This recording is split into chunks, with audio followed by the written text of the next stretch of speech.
The great fleet floated in the cold dark between the stars. It was a forest of metal and light, made of ships from 12 different worlds. There were the boxy, heavy warships of the Vorsk, covered in thick armor plates. There were the sleek, needle-like fighters of the La Corée that moved like fish in water. There were big, round carrier ships from the Grand that held thousands of smaller attack ships inside. Altogether, over 10,000 ships waited near the Xylos hyperlane nexus. Their engines hummed with a low sound that shook space itself. Their weapons were ready, powered up, and hungry for a fight. They were waiting for humanity, a human trade outpost. A small station on the edge of agreed space had been blocked by the Vorsk admiral, a tall being with gray, tough skin named Grash. Said the humans were smuggling forbidden tech. The humans said it was a lie, an excuse to take their station. The Galactic Coalition had given the humans one of their cycles to answer. Everyone knew what the answer would be. Humans were proud. They were quick to fight when pushed. They had a short but bloody history in the galaxy. They would send a fleet. A big one. The Coalition was ready to meet them with even greater force and teach them a lesson about challenging the established order. On the main bridge of the Vorsk flagship, the Iron Resolve, Admiral Grash stood on the high platform, looking at the big viewer that showed the gathered armada. His 4 dark eyes scanned the symbols that marked each ship group. He felt a steady thrum of readiness. This was a proper battle formation. This was how a wise species made war, with overwhelming strength, to make the fight short and the message clear. Status. His voice was a low growl. A tactical officer, a younger Vorsk named Koth, answered. All battle groups report ready, Admiral. Scanners are at full power. No slip-space ruptures detected within 10 light minutes. The humans have 2 hours left in their deadline. Grash nodded slowly.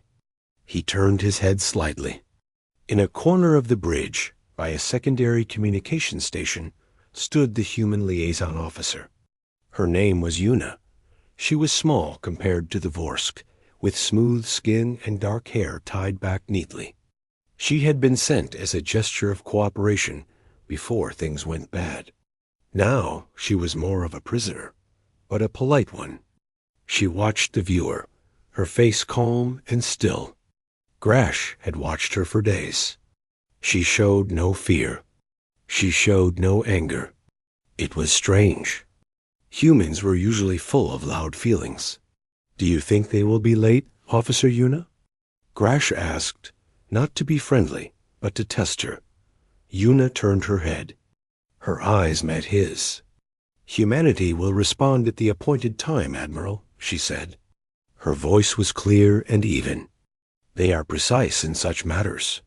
But will they come to talk or to fight? He pushed. That, Yuna said, turning back to the screen, depends on you. Grash snorted, a puff of air from the vents on his neck. It depended on strength. It always depended on strength. The minutes passed. The tension on the bridge grew thicker. On the screens, the weapon charge levels of the fleet glowed a steady, threatening green. The Lakari fighter swarms practiced their attack patterns, looking like swirling clouds of fireflies. Then, a sharp sound came from the scanner station. Slip-space rupture. Called out Koth. Singular signature. Bearing 027, Mark 10. Range, 5 light minutes, and closing, 1. Grash leaned forward. A scout. It had to be a scout ship, coming ahead to look at the fleet. Power forward batteries. Target the rupture point. Destroy it the moment it arrives. Signature is. Unusual, sir, Koth said, his voice confused. Energy profile is not matching any known human warship class. It's very clean. Very focused. Hold fire, Grash ordered. Let the thing arrive. Let them see what they faced. Let their scout report back to the main human fleet. about the wall of metal waiting for them. The rupture flashed in the distance, a silent tear in the fabric of space. From it, a single ship eased into normal space. Every telescope and camera on the Iron Resolve focused on it. A quiet murmur went through the bridge. The ship was not a massive dreadnought. It was not a bulky carrier. It was about the size of a Vorse cruiser, but its shape was all wrong. It was long and slender, like a knife made for stabbing. Its hull did not shine. It was a pure, depthless black that seemed to swallow the light from the stars around it. No running lights glowed.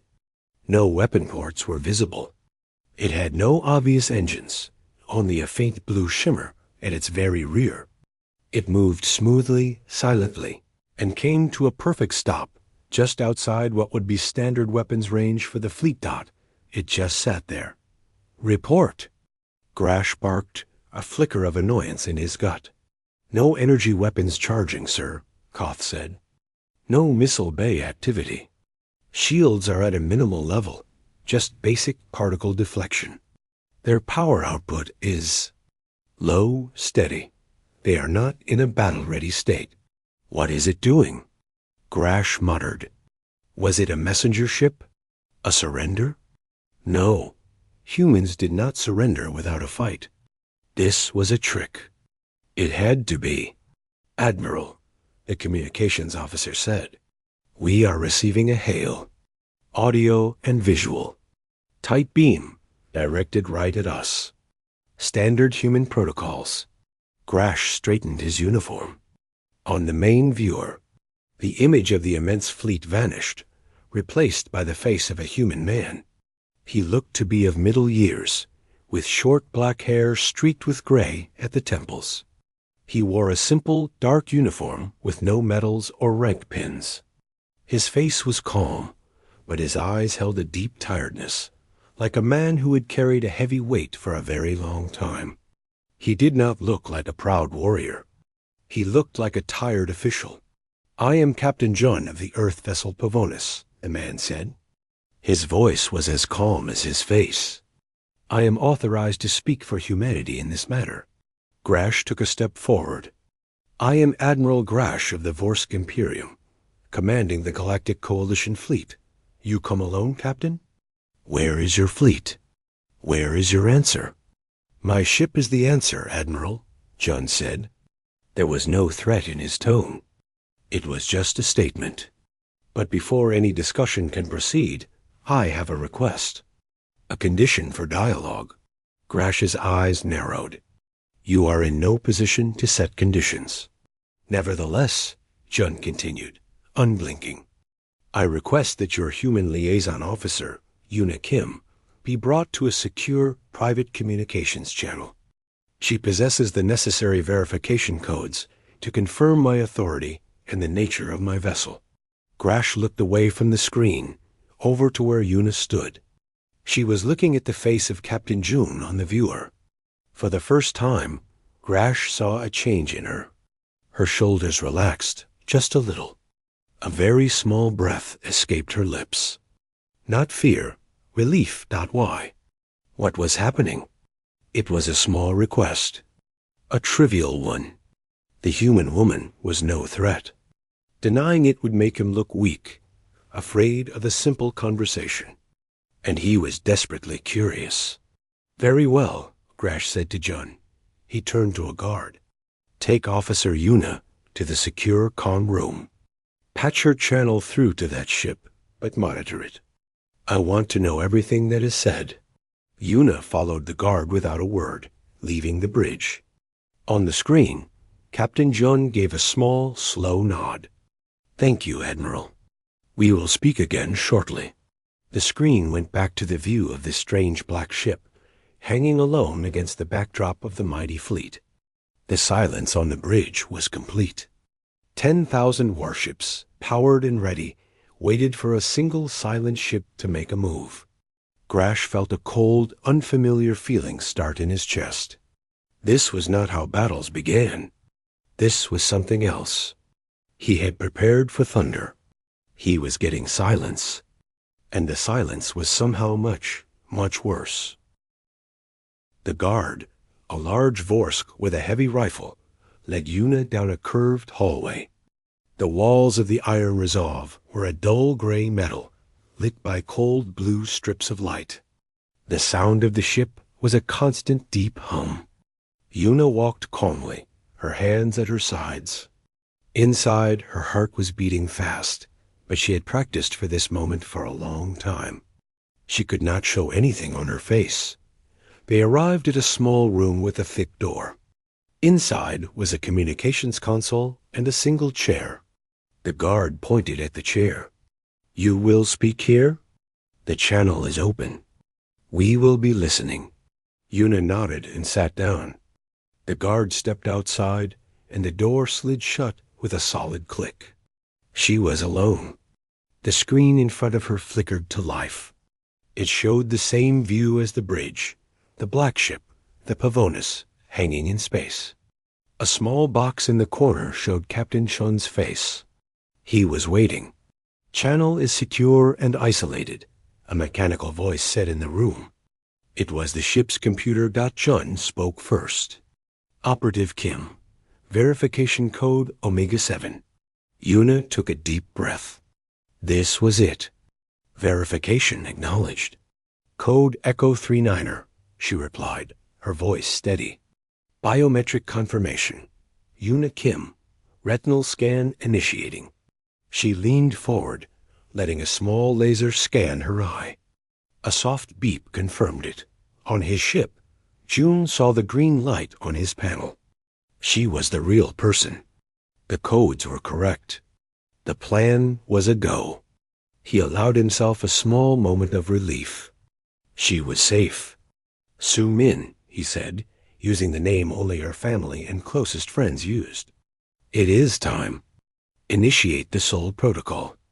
Authorization Jun, Command 1. Yuna's fingers flew over the console.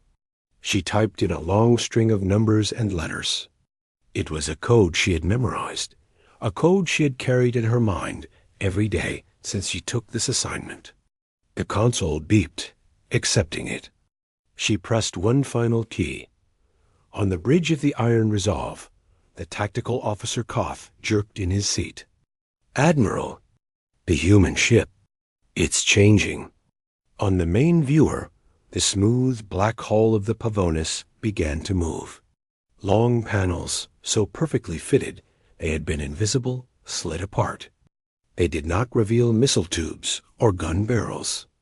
Instead, they uncovered a series of crystalline structures. They looked like giant pieces of glass or clear quartz, arranged in a complex pattern along the ship's length. They began to glow with a soft inner light, pulsing slowly like a heartbeat. "What is that?" Admiral Grash demanded, stepping closer to the viewer. "Weapons scan." "Now. Scanning. No known energy weapon signature," Koth reported, his voice tight with confusion. "The crystals are not focusing energy outward in a destructive manner. They are building some kind of field. A massive energy field. The power readings from the ship are climbing, sir. Far beyond what its size should allow. Is it a bomb? A self-destruct device?" Grash asked. "Was this a suicide run? A final dramatic act?"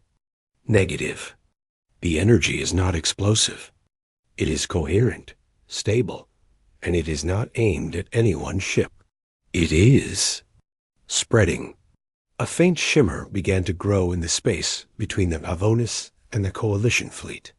It was like looking at heat rising off a desert, a distortion in the vacuum itself. It expanded slowly, silently, reaching out toward the thousands of waiting warships.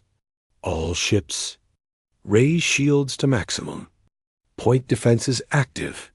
Grash shouted into the fleet-wide channel. The order went out.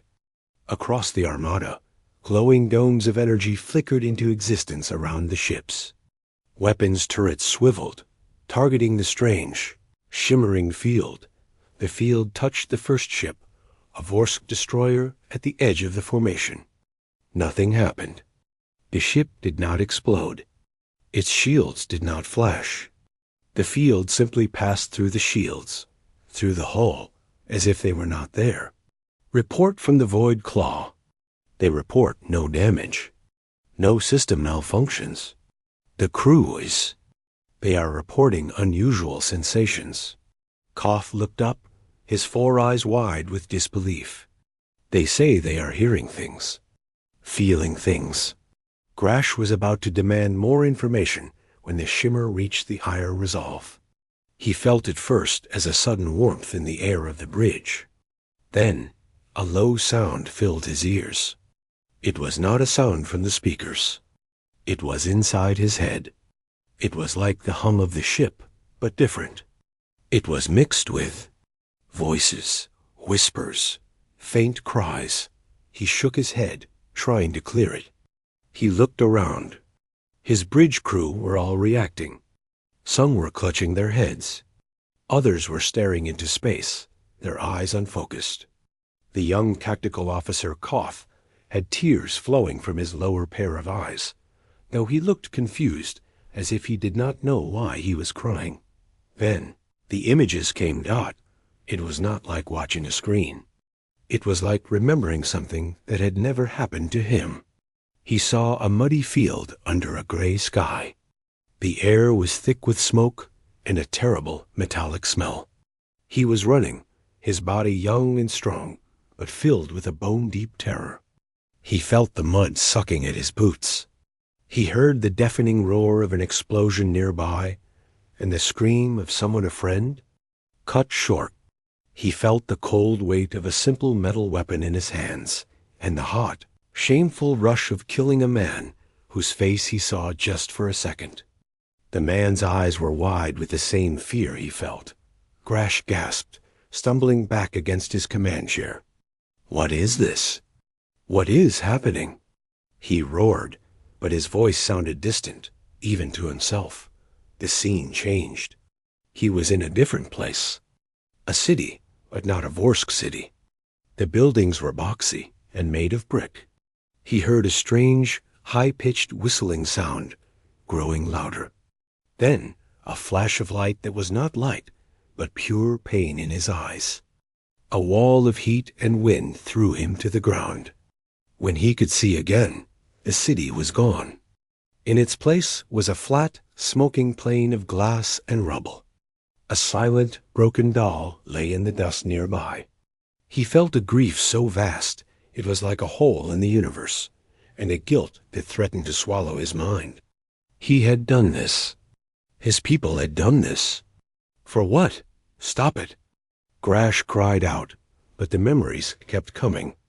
They were not his memories. They were human memories. He was living moments from humanity's past, their great and terrible wars. He felt their fear, their pain, their regret, their desperate hope that it would never happen again. He felt the collective decision, not of a government, but of a species, carved into their soul. Never again. Not like this. He saw the first human colony ship leaving a healed Earth. Felt the bittersweet joy of parents waving goodbye to children heading for the stars, hoping for a peace they themselves had never known. The flood was overwhelming. It was not a story. It was an experience. It was truth, delivered directly into his mind and heart. On the secure channel, Una watched her own screen. She saw the bridge crew of the Iron Resolve in chaos.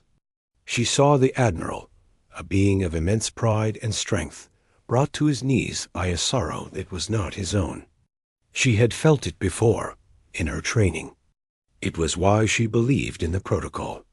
She typed one last command. On the Pavonis, Captain Jun saw the signal from Una. The field was stable. The neural link was established across the entire fleet. Every single being on every single ship was now connected, experiencing the same cascade of human history and emotion. The weapon was not a laser. It was empathy, forced and raw. Jun opened the fleet-wide channel again. His own face was pale, and sweat beaded on his forehead. The broadcast was a two-way strain. To send, you had to feel it all again, too. Admiral Grash, John said, his voice echoing not just in the speakers, but somehow inside the minds of everyone listening. You anticipated a battle of kinetics and plasma. We will not give you one. You believe war is a contest of quantity. For humanity, it has become a contest of understanding. You have blockaded our outpost. You have threatened our people. Now you know why we cannot and will not respond in the way you expect. You have felt our reason. On the bridge of the iron resolve, the flood of sensations slowed from a torrent to a stream. Grash pushed himself up, gripping his chair for support. He looked at his hands. They were shaking. He looked at his crew. They looked back at him, their eyes haunted by ghosts that were not their own. The mighty fleet, with all its guns and shields, was completely disarmed by a feeling. He felt a crushing sense of foolishness. He had prepared for everything except this. The strange warmth and the whispers inside his head faded slowly, like a bad dream after waking up. Admiral Grash stood up, his legs feeling weak. He held on to his command chair to steady himself. The bridge of his great warship was quiet now, but it was a different quiet. The noise of machines was still there, but the noise of busy crew was gone. Everyone moved slowly, carefully. They looked at each other with new eyes, eyes that had just seen terrible and wonderful things that did not belong to them. On the main viewer, the black human ship, the Pavonis, still hung in space.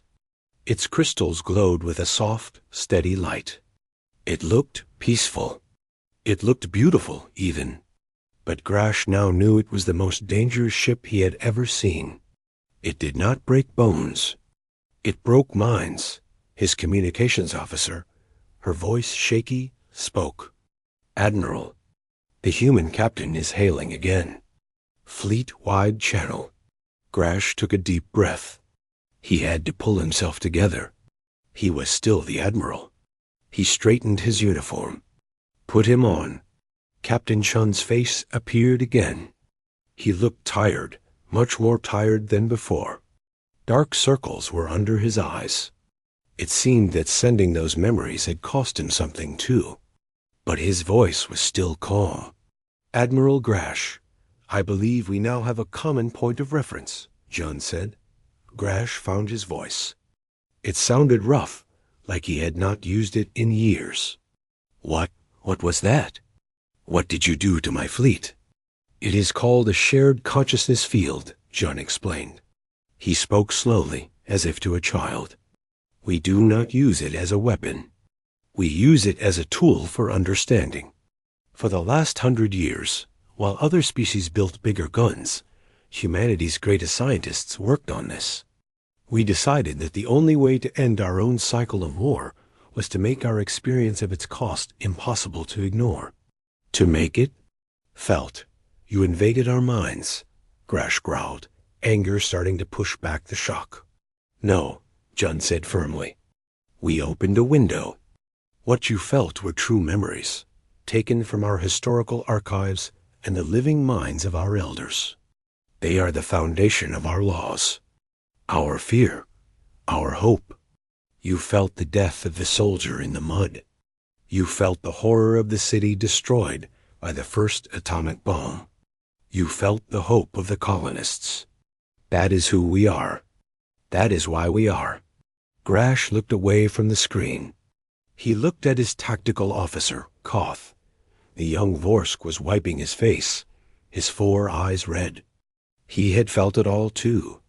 Every being on every ship in the 10,000-ship fleet had just lived through humanity's darkest and most hopeful hours. How could you order an attack after that? How could you fire on people when you had just felt a mother's love for her child leaving on a colony ship? "So this is your trick?" Grash said, turning back to the screen. His anger was fading, replaced by a deep, cold emptiness. "You shame us into backing down? You show us your pain so we feel bad for you?" Captain Jun shook his head slowly. "It is not a trick, Admiral, and it is not about shame. It is about reality. You came here for a simple battle. Good against bad, strong against weak. We have shown you that war is never simple. For us, it is a ghost that lives in every home. We carry it with us. And now, for a moment, you carry it too. The question is, do you still want to fight the people who gave you that ghost? Do you still see us as faceless enemies? Or do you see people? Grash had no answer. He had seen the face of the young human soldier in the mud. It looked like Captain John, but younger. It had his tired eyes. He had felt the guilt of the scientist who helped build the bomb. That guilt felt exactly like the guilt he felt now, for starting this conflict over a small trade outpost. A soft beep came from the fleet status console. Koth looked down, his voice full of wonder. Admiral, I am receiving reports from the fleet. The Starblade? They are powering down their main weapons. The ground mothership is recalling all her fighters. The Liarhe fighter swarms are breaking formation and returning to their carriers. He looked up, his face pale. It is happening all across the Armada. No orders given. The captains, they are just doing it. Grash felt the last of his fighting spirit drain away. His mighty weapon was not broken, but the will to use it was gone. His soldiers had lost the heart for the fight. They had seen the other side. It was the most complete defeat he could imagine. On the screen, Captain Jun seemed to see the understanding in Grash's face. The blockade of our outpost, Admiral. The one you said was about smuggling. In the shared experience, you felt the specific memory. The one about the small garden on the outpost, the tomatoes the head engineer, Ji-Ho, was growing from earth seeds. You felt his pride in them. You also felt his panic when your blockade stopped the supply ship with the special nutrient mix. The plants were dying. For you, it is a small thing. For him, it was a piece of home, a symbol of life in the dark. That is what your blockade really was. Not a political act. A personal one. A cruelty to a specific man named Ji-Ho, who just wanted to see something grow. Grash remembered. He had felt that, too. The simple, desperate sadness of a man watching a green plant turn brown. It seemed so stupid now, so pointless. He had threatened a war over a man's tomatoes. He sank into his command chair. The weight of his armor felt suddenly very heavy. "What do you want, Captain?" he asked, his voice barely a whisper. "We want you to leave," Jun said simply. "Recall your ships. Open the trade lanes. Send your diplomats, not your soldiers, to discuss border agreements. The Pavonis will stay here, with the field active at a low level until your fleet has fully withdrawn. It will serve as a reminder. And if we do not? If I order the attack right now?" Grash asked, though he already knew he would not, could not, give that order. Chun's expression grew even more wary. "Then we will broadcast the field again. But the next broadcast will not be our memories of old wars. It will be a live feed. You will feel, in real time, the fear and pain of every human on that outpost as your weapons hit them. You will feel the death of Ji-Ho as his garden is destroyed. You will feel it as if it is your own death. And so will every being in your fleet. You will have to murder us while feeling our dying thoughts. Is that a victory you can accept, Admiral Grash?" The silence that followed was absolute. Grash looked around his bridge. His officers looked back at him. No one nodded for attack. No one clenched a fist. They just looked sad and tired and very, very old. Grash turned to the communications officer. His mouth was dry. "Open a fleet-wide channel," he said. Grash looked into the camera, knowing he was speaking to every captain, every soldier in 10,000 ships. He saw their faces in his mind, not as warriors, but as beings who had just cried for people they were supposed to hate. "All coalition vessels," he said, the words tasting like ash. "This is Admiral Grash. Stand down from battle readiness. Recall all fighters. Power down all primary weapon systems. The blockade of the human outpost Sigma-12 is lifted." He paused, the next order the hardest he had ever given. "Begin withdrawal from the Xylos Nexus. Form up on the Iron Resolve. We are going home." He closed the channel and looked back at Captain Jun on the viewer. "It is done." Jun nodded slowly. "Thank you, Admiral. We will monitor the withdrawal. Our diplomats will contact your High Council within the day." He paused.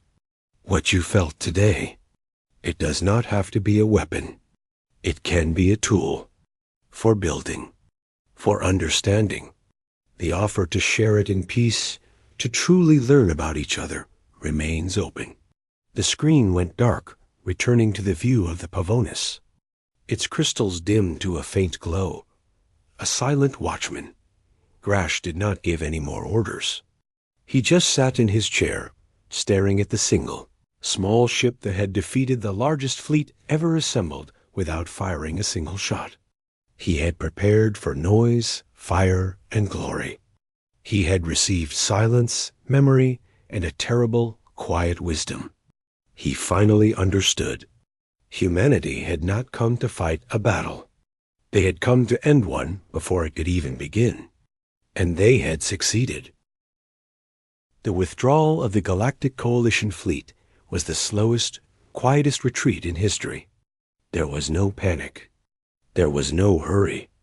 The great warships turned in silence, their engines glowing softly as they moved away from the human outpost and the lone, watching ship. The formations, once sharp and aggressive, were now loose and disordered. Ships drifted as if their pilots were only half paying attention. The shared feeling of humanity's memories hung over the Armada like a thick fog, making everything seem distant and unreal. On the bridge of the Iron Resolve, Admiral Grash gave only the most basic commands. His voice was flat. He watched the status screens. One by one, the symbols representing the massive fleet moved away, grouping up behind his flagship for the journey home. He should have felt shame. He should have felt rage at his defeat. But all he felt was empty. And tired. The memory of the human soldier's fear in the muddy trench was more real to him now than the smooth metal of his own command chair. His tactical officer, Koth, spoke softly from his station. "Admiral, the Alkari light carrier Swift Tidestar is reporting a situation." Grash turned his head slowly. "What kind of situation?" "It is not a mechanical problem," Koth said, choosing his words carefully. "It is the crew. Several groups of crew members from different species have gathered in the main hangar bay. They are not fighting. They are just sitting together, talking. The captain does not know what to do." Grash understood. The field from the human ship had not just shown them pictures. It had broken down walls. It had made the enemy human. And in doing so, it had made the lines between his own allied species seem thinner, too. If they could all feel what humans felt, then surely they could understand each other better. It was a dangerous thought for a military hierarchy. "Tell the captain to leave them be," Grash said. "As long as they are not damaging the ship, let them talk." He looked back at the main viewer, focused on the human outpost Sigma-12. It was a small station. A collection of modules and docking arms that looked fragile against the darkness. One of the modules had a dome on top. A greenhouse. For the tomatoes. He thought of the engineer, Ji-Ho, and his small personal battle to keep a piece of Earth alive. Grash had almost destroyed him for nothing. The thought made his stomach hurt. "Open a channel to the outpost," Grash said suddenly. The communications officer looked surprised, but obeyed. A face appeared on a side screen. It was a middle-aged man with grease smudges on his cheek and kind, puzzled eyes. Sigma-12 outpost here. Head Engineer Ji-Ho speaking. Grash stared at him. This was the man, the one whose sadness he had felt. He looked ordinary, tired, not like an enemy, like a person who fixed things. Engineer Ji-Ho, Grash began, his voice rough. This is Admiral Grash of the Vorsk Imperium. I am commanding the departing fleet. Ji-Ho's eyes widened slightly. He nodded, cautious. I see. Is there a problem, Admiral? No problem. Grash struggled to find the words. What could he say? I felt your sadness about your plants. I am sorry. It sounded foolish. The blockade is over. Your supply ships will be able to come through very soon. A smile broke across Ji-Ho's face. It was a bright, honest smile of relief. Oh, that is wonderful news. Thank you for telling me. The nutrient solution is due on the next runner. My tomatoes were getting very thirsty. He rubbed the back of his neck, a little embarrassed. It's silly, I know, but it's important. It is not silly, Grash said, the words coming out before he could stop them. It is a good thing. To make something grow. Ji-Ho's smile softened. He looked closely at Grash's face on his screen. The Admiral looked exhausted, and his proud, stiff posture was gone. He just looked like a very tired old soldier. It was a difficult standoff, wasn't it? Ji-Ho said, not as an engineer to an admiral, but as one person to another. You do not know the half of it, Grash said quietly. He paused. Your people? They sent only one ship. Ji-Ho's eyebrows went up. Then he chuckled, a warm sound. Ah, the Pavonis. Yes, I had hoped they would not need to send more. Is everyone all right? Grash understood the question. Did you hurt them? Everyone is all right, he assured him. No one was harmed. The Pavonis, it is a remarkable ship. It showed us something. Ji-Ho nodded slowly, a knowing look in his eyes. He had probably guessed what had happened. Many humans knew about the Soul Protocol in theory, though few had ever felt it. It shows us to ourselves sometimes. Not always a comfortable thing. No, Grash agreed. It is not. An alert chimed on his console. The final group of ships was in position. The fleet was ready for the jump to slip space. I must go, engineer. Your supplies will come. Good luck with your tomatoes. Thank you, Admiral, Ji-Ho said. Safe journey home. The screen went dark. Grash sat for a moment, staring at the blank screen. That short, simple conversation had felt more meaningful than any victory speech he had ever given. Admiral, Koth said, the Pavonis is hailing us. For you. Grash took a deep breath. On screen, Captain Jun appeared. He looked a little less weary. He was on his own bridge now, and Grash could see a few other human crew members in the background. A young woman with short hair, Hana, was at the communication station. A man named Tay was monitoring the strange crystalline array. Admiral, Jun said, your fleet is formed up. We confirm you are ready for slipspace departure. The field will be disengaged once you initiate your jumps. Thank you, Captain, Grash said. The formal words felt strange. Your tool. It is effective. It is a last resort, Jun said. We would prefer to talk first, always. But when someone brings an army, talking is hard to hear over the noise of engines. Grash nodded. He finally asked the question that had been burning in his mind. The memory of the bomb. The city of glass. That was a true memory? One person's? Chun's face became very solemn. Yes, it was the memory of a woman named Su Min. She was a child. She survived. She lived to be 98 years old. She carried that memory every day of her life. She helped design the first ethics protocols for the shared consciousness field. She said if one person had to carry that memory, then everyone should know its weight, so no one would ever do it again. Su-min, the name Jun had used for his operative, Yuna, a name of great respect. A legacy. Grash had no words. He had felt a child's terror from a century ago. It was now a part of him, too. He would carry it. He knew he would dream of it. "We will send our diplomats," Grash promised, his voice firming with a new resolve. "This will not happen again between our peoples." "I believe you," Jun said. He offered a small, tired smile. "Goodbye, Admiral Grash. Try to tend a garden." "It helps." The transmission ended. Grash gave the order. Across the fleet, one by one, great ships flashed with light and tore holes in space, sliding into the faster-than-light realm of slip space and vanishing. The space around the Xylos nexus, which had been crowded and threatening, became empty and quiet once more. Soon, only the iron resolve remained.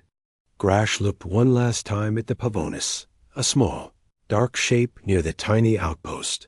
"Take us home," he said. His ship flashed and was gone. In the sudden quiet, the Pavonis hung alone. On its bridge, Captain Jun finally let out a long, slow breath. He leaned back in his chair, the tension draining from his shoulders. "Field is disengaged," reported Tay from the science station. "All systems normal. Energy reserves at 40%. It was a big broadcast. It was a necessary one, Jun said softly. He looked at Hana. "Send the signal to Earth." Just the pre-agreed message. Hana typed. A simple phrase traveled across the light years back to human space. "The garden is tended. Send the diplomats." Their job was done. They had not won a battle. They had prevented one. They had used the memory of their worst pain as a shield. And it had held. Jun looked at the stars, thinking of the old woman, Su-min, whose memory had just saved 1,000,000 lives. He hoped, wherever she was, she knew. He hoped she felt a little less alone under the weight of that memory now. For a moment, billions of light years away, a tired old Vorsk admiral was thinking of her too. And in that shared, quiet thought, there was no enemy at all. 1 week later, Admiral Grash stood in a quiet room. It was not on a warship. It was on a neutral space station called the Haven, orbiting a peaceful yellow star. The room had a large window that looked out at the stars. There was a simple table and a few chairs. The metal walls were a soft cream color, not war gray. The air smelled clean, not of oil and sweat. It was strange. He was not wearing his full battle armor. He wore a simple, dark uniform without his medals. He felt lighter without them, but also exposed. He was waiting. The door slid open with a quiet hiss. Yuna entered. She was not in her liaison officer's uniform either. She wore simple gray pants and a blue shirt. She looked like a student, not a spy or a soldier. Behind her came Captain Jun. He also wore a plain uniform. He carried no weapon, not even a sidearm. They both looked tired, but calm. Grash straightened up. Old habits were hard to break. "Admiral," Jun said with a small nod. "Thank you for meeting us." Grash nodded back. "Captain." "Operative Kim." "Just Yuna is fine now," she said, offering a small smile. "My work here is done." They sat at the table. For a moment, no one spoke. The only sound was the faint hum of the station. It was not the tense silence of the bridge before a battle. It was the awkward silence of people who had shared something too deep for normal conversation. "Your fleet returned without incident?" Jun asked politely. "Yes," Grash said. "They are home. The crews have been given leave. Many are talking to counselors. He looked down at his hands on the table. There are reports of Vorsk and Gran soldiers sharing meals together, talking about what they felt. This has never happened before. Understanding is a powerful thing, Una said softly. Grash looked at her. You knew. The whole time. You knew they would send only one ship. I hoped, she corrected him. I knew the protocol existed. I did not know if the Council on Earth would approve its use. It is not a decision they make lightly. To share our inner selves with a potential enemy, it is a great risk. We could have shown you our pain, and you could have decided we were weak and attacked anyway. But you did not think we would, Grash said. I studied you, Admiral, Una said. Not just your tactics, but your history. The Vorsk value honor. True honor is not just about strength. It is about seeing the truth, even when it is hard. I believed that when you saw the truth of us, you would not be able to act against it. You would see it as dishonorable. Grash let out a breath. She had been right. He had been outplayed, not on a battlefield, but on a level he did not know existed. It was a brilliant strategy. It was not a strategy, June said, his voice firm but gentle. It was an honesty, a desperate one. We are not smarter than you. We are just more scared. Our fear has taken a different shape. He pushed a small data pad across the table. These are the preliminary agreements from our diplomatic teams. Open trade routes, joint scientific missions, cultural exchanges, and a proposal for a regulated mutual use of the shared consciousness technology for medical training, for historians, for artists. Never for war. Grash picked up the pad, but did not look at it. My government is confused. They do not know how to process what happened. They call it non-violent subjugation. They do not like it, but they cannot argue with the results. The fleet is intact. Not a single life was lost, and the human outpost remains. It is a political puzzle. Life is often a puzzle, June said. The simple answer of crush the enemy is easy, but it is almost never the right one. Not in the long run. Grash finally looked at the documents. The terms were fair. More than fair. They were generous. Humanity was not demanding reparations or territory. They were asking for cooperation, for a chance to be neighbors, not enemies. Your engineer, Grash said, looking up. Ji-ho, his tomatoes? Yuna's smile widened. They are doing well. The supply ship arrived. He sent a picture. She called up an image on the table's surface. A small, green tomato plant in a hydroponic tray with several small, green fruits growing on it. It looked fragile and hopeful under the artificial light. Grash stared at the picture for a long time. This tiny, living thing had been at the center of a galactic crisis. It seemed absurd, and yet it made more sense than any strategic reason for war he had ever heard. To protect a life, to help something grow.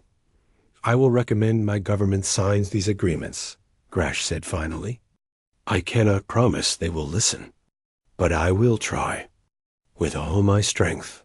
That is all we ask, John said. They talked for a while longer about simple things, about the star system they were in, about Vorsk poetry, which Grash was surprised to learn Una could quote, about human music. The conversation was slow and a little clumsy, like first steps. When it was time to go, Grash stood. He looked at John, then at Una. A week ago, they were the enemy. Now, they were complicated. They were people who had shown him his own soul reflected in theirs. The memory, Grash said, his voice low. The child in the ruined city. Zoom in. Does it ever get easier to carry? John met his gaze. In the captain's eyes, Grash saw the same weary weight he felt in his own heart. No, John said honestly. It does not get easier, but it gets shared. You learn to carry it with others who know its shape. That makes the weight different. It becomes a purpose, to make sure no other child of any species ever has to carry a memory like that again. Grash understood. The memory was not a weapon they had used on him. It was a burden they had asked him to help carry. It was an invitation to a different kind of alliance, one built not on fear, but on shared sorrow and shared hope. He did not salute. He placed his fist over his heart, a Vorsk gesture of deep respect and personal bond. Jun and Yuna both placed their hands over their hearts in return, a human gesture with the same meaning. No more words were needed. Grash turned and left the room, back on the bridge of the Pavonis. Later, Jun and Yuna watched the Vorsk shuttle fly away, heading back to the Iron Resolve. Do you think it will last? Yuna asked. The old question. Jun watched the shuttle's engines fade into the star field. For a while. Maybe a long while. We have given them a new mirror to look into. They saw themselves as conquerors. Now they have seen themselves as beings who can feel a child's terror from 100 years away. It changes you. We will have to keep looking into that mirror, too. We are not perfect. We will make mistakes. But we have started something new. He walked over to the main viewer. It showed the peaceful star field, the quiet station, the tiny green dot of the human outpost in the distance. There were no enemy fleets, no weapons charging. Just space, vast and silent, full of possibilities. Set a course for home, Hana, Jun said. Slow and easy. We have done our part. The Pavonis, the ship that was a mirror, turned gently and began its long journey back to Earth, leaving behind not a battlefield, but the fragile, tender beginnings of a garden.